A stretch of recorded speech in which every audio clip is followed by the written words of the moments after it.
अजितदादांचे अपघाती निधन होऊन 10 दिवस होत आले, तरीही अपघात की घातपात यावर लोकांचा मनात अजूनही विशंका उपस्थित होत आहे. कारण दादांचा अपघात आणि त्यात झालेला त्यांचा मृत्यू यावर लोक विश्वास ठेवण्यास तयार नाही. त्यामुळे मुख्यमंत्री देवेंद्र फडणवीस यांनी अपघातानंतर सीआयडी चौकशीची घोषणा केली होती. आता सीआयडीने तपास सुरू केला असून अनेक प्रश्नांची उत्तरे मिळण्याची शक्यता असताना अचानक दादांच्या खासगी सचिवाचे नाव समोर आल्याने खळबळ माजली. त्यामुळे नेमकं काय घडलं होतं? ती गाडीने होणारा प्रवास टाळत दादांनी विमानाने जाण्याचा निर्णय का घेतला? विमान कोणी ठरवले? असे प्रश्न निर्माण झाले. नेमक्या याच विषयावरती आपण आज बोलणार आहोत. नमस्कार, मी बुद्धभूषण आणि तुम्ही बघताय कट टू कट. आज अनेक ठिकाणी अशी बातमी येत आहे की अजित पवारांचे बारामती विमानतळाच्या धावपट्टीजवळ विमान अपघातामध्ये निधन झाले. या प्रकरणी राज्याच्या गुन्हे अन्वेषण विभागाने अर्थात सीआयडीने अजित पवारांचे खासगी सचिव अविनाश सोलवट यांची मंत्रालयात सुमारे 4 तास कसून चौकशी केली. तर हे अविनाश सोलवट कोण आणि त्यांची चौकशी का, असा प्रश्न उपस्थित होत आहे. तर अजितदादांच्या अपघाताच्या आदल्या रात्री या संदर्भात अविनाश सोलवट यांची चौकशी करण्यात आली. म्हणजे 27 जानेवारीला काय घडले होते याबाबत सीआयडीने तपास करत आहे. 4 तास केलेल्या चौकशीत अजित पवार आधी कारने बारामतीला जाणार होते. आयत्या वेळी विमान प्रवासाचे नियोजन झाले. कार्यक्रमातला हा बदल नेमका कधी आणि का करण्यात आला, हा निर्णय कोणत्या व्यक्तीने घेतला आणि त्यापुढे आवश्यक ते नियोजन कोणी केले, हे सीआयडीने जाणून घेतले. त्यामुळे 27 जानेवारीच्या रात्री मंत्रालयात किंवा निवासस्थानी कोणत्या महत्त्वाच्या चर्चा झाल्या याकडे तपास यंत्रणाचा मुख्य रोख आहे. खासगी सचिवांकडून मिळालेली माहिती आणि विमानाचा ब्लॅक बॉक्स यातील तांत्रिक तपशिलांची आता सांगड घातली जाणार आहे. विमानाचा जमिनीवर आदळण्यापूर्वीचा मार्ग आणि त्यानंतरचा स्फोट यामागील कारण समजून घेण्याचा प्रयत्न सुरू आहे. विमानात तांत्रिक समस्या असल्याचे बोलले जात असल्यामुळे उड्डाणाआधी विमानाची तांत्रिक तपासणी तसेच आवश्यक ती देखभाल दुरुस्ती करणाऱ्यांचीही कसून चौकशी होणार असल्याचं समजतं. अजित पवारांच्या विमानाचा अपघात हा तांत्रिक कारणांमुळे झाला की त्यामागे काही षडयंत्र होतं, या प्रश्नाचे उत्तर आता सीआयडी शोधत आहे. याआधी नागरिक विमान वाहतूक संचालनाने तज्ज्ञांच्या मदतीने आणि पवारांच्या विमान अपघाताची चौकशी सुरू केली आहे. सीआयडी अजित पवारांच्या निवडक जवळच्या लोकांची कसून चौकशी करत असल्याचे समजतंय. तपासाचा भाग म्हणून ही प्रक्रिया सुरू आहे. अद्याप कोणावरही थेट संशय व्यक्त करण्यात आलेला नाही, तसेच कोणालाही पकडण्यात आलेलं नाही. त्यापूर्वी तपास अजूनही प्राथमिक स्वरूपात असल्याचं दिसत आहे. सुरुवातीला अविनाश सोलवट यांच्याबद्दल जाणून घेऊ. अविनाश सोलवट गेल्या अनेक वर्षापासून अजितदादांसोबत काम करत होते. ते अजित पवारांच्या अत्यंत विश्वासू सहकाऱ्यांपैकी एक मानले जात होते. अजित पवार यांच्या कार्यालयीन नियोजना, बैठका, दौऱ्यांचे नियोजन आणि महत्त्वाच्या फाईलचा समन्वय साधण्यात त्यांची भूमिका मोठी होती. दादांच्या विमान अपघातावर रोज नव्या शंका उपस्थित केल्या जात आहे.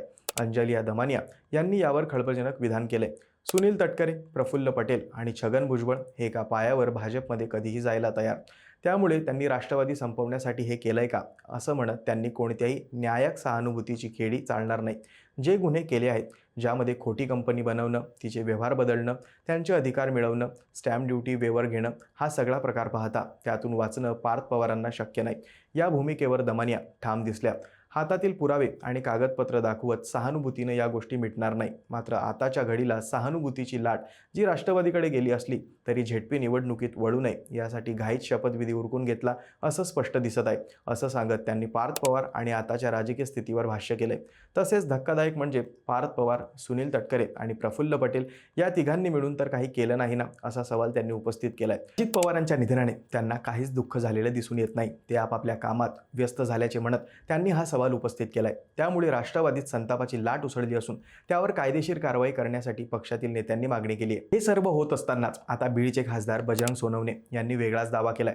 अजित पवार यांचे विमान जमिनीवर लँड होण्यापूर्वीच त्यांचा स्फोट झाला, हा खळबळजनक दावा त्यांनी केलाय.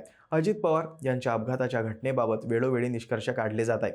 या घटनेचा तपास झाला पाहिजे. घरून निघण्याचे सीसीटीव्ही फुटेज, विमानावरील सीसीटीव्ही फुटेज समोर आले पाहिजे. विमानात 6 लोक होते, मग 5 जणांचे मृतदेह कसे मिळाले? अजित पवार यांचे विमान हवेत असतानाच 3 स्फोट झाले. ज्या प्रकारे अपघात झाला त्या विमानात बॉम्ब होता का, हे पाहिलं पाहिजे, अशी शंका बजरंग सोनवणे यांनी उपस्थित केली आहे. त्याचबरोबर अंजली दमानिया यांनी प्रश्नांची चौकशी झाली पाहिजे. या घटनेचा तपास सार्वजनिक करा. पायलट कोण होता याची चौकशी झाली पाहिजे. घटनेच्या दिवशी सकाळपासूनचे सीसीटीव्ही फुटेज दाखवले गेले पाहिजे. विमान क्रॅश झाले तर विमान ब्लास्ट झाला का? अजित पवार घरून निघण्याचे सीसीटीव्ही फुटेज आणि एअरपोर्टवरचे सीसीटीव्ही फुटेज तपासले पाहिजे, अशी मागणी सोनवणे यांनी केली आहे. अजितदादांच्या अपघातावर संशय व्यक्त होत असल्यामुळे प्रशासनाने पावले उचलण्यास सुरुवात केली. मंत्रालयातील सामान्य प्रशासन विभागाअंतर्गत येणाऱ्या विमान संचालनालयातील अधिकाऱ्यांची आता एसआयटीकडून चौकशी केली जाणार आहे. व्हीएसआर कंपनीचे विमान भाड्याने घेण्याची सूचना कोणत्या अधिकाऱ्याने दिली होती आणि त्या विमानाची तांत्रिक स्थिती तपासली होती का, याची चौकशी केली जाणार आहे. त्यातील एक भाग म्हणून खासगी सचिव अविनाश सोलवट यांची चौकशी करण्यात आली. पुढील काळात अजित पवारांच्या कार्यालयातील कर्मचाऱ्यांचीही चौकशी होण्याची दाट शक्यता वर्तवली जात आहे. पण दादांच्या अपघाती निधनानंतर सोशल मीडियावर देखील रोजच वेगवेगळे प्रश्न उपस्थित केले जात आहेत. आता तर सोशल मीडियावर अजितदादा 9 तारखेला परत येणार असा दावा केला जात आहे. त्यामुळे अनेक रील सध्या व्हायरल होत आहेत. सुनित्रा पवार देखील 9 तारखेला मुंबईला रवाना होणार आहे. त्यामुळे सध्या 2 विभागात जो तपास सुरू आहे त्याच्या अधिकृत माहितीतून अनेक बाबी उघड होण्याची शक्यता आहे. याविषयी तुम्हाला काय वाटतं? कमेंटमध्ये सांगा. लाईक करा, शेअर करा आणि सबस्क्राईब करायला विसरू नका.